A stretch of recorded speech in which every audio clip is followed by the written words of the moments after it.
Realisasi investasi di IKN semakin berat dengan adanya tren kenaikan suku bunga rupiah yang semakin melemah hingga masuk tahun politik. Merespon hal ini, Kepala IKN, Bambang Susanto memastikan investasi di IKN tidak terganggu akan hal itu. Ia mengklaim sampai sekarang masih banyak calon investor yang menyatakan berminat berinvestasi di IKN.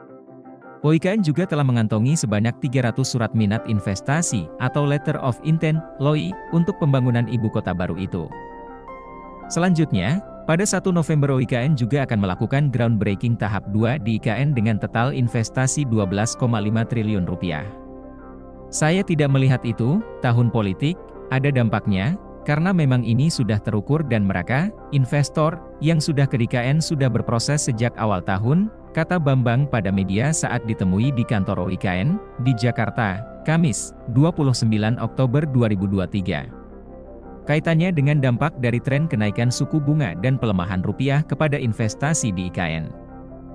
Pihaknya optimis hal ini justru akan memicu calon investor segera merealisasikan investasinya. Mudah-mudahan tidak ya. Dalam kondisi seperti ini makin cepat, realisasi investasi, makin baik buat mereka karena semakin pasti kondisinya, ungkap Bambang. Nilai tukar, kurs, rupiah terhadap dolar Amerika semakin melemah. Pada Minggu, 29 Oktober 2023, nilai tukar, kurs, rupiah yang ditransaksikan antar bank di Jakarta tembus nyaris Rp15.910 per dolar AS.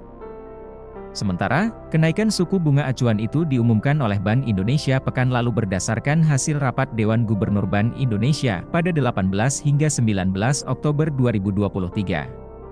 Rapat tersebut memutuskan untuk menaikkan BI 7D reverse repo rate menjadi 6%. Selain itu, hasil rapat tersebut juga memutuskan suku bunga deposit facility juga naik menjadi 5,25% dan suku bunga lending facility tetap sebesar 6,75%. Bank sentral ini terakhir kali menaikkan suku bunga pada Januari 2023 dari 5,5% menjadi 5,75%. Sebagai informasi, hingga saat ini pemerintah masih mengupayakan pembangunan di IKN. Ketua Satgas Pelaksanaan Pembangunan Infrastruktur IKN Kementerian Pekerjaan Umum dan Perumahan Rakyat, PUPR, Danis Haji Sumadilaga menyampaikan, pada tahap awal pembangunan IKN terdiri dari batch 1 dan batch 2. Batch 1 terdiri dari 40 paket pekerjaan dengan anggaran Rp24,52 triliun. Batch 2 terdiri dari 42 paket pekerjaan senilai Rp35,85 triliun. Dari 82 paket pekerjaan, 10 paket pekerjaan diantaranya sudah selesai dibangun, 54 paket pekerjaan sedang dalam proses konstruksi, dan 18 paket pekerjaan sedang dalam proses lelang.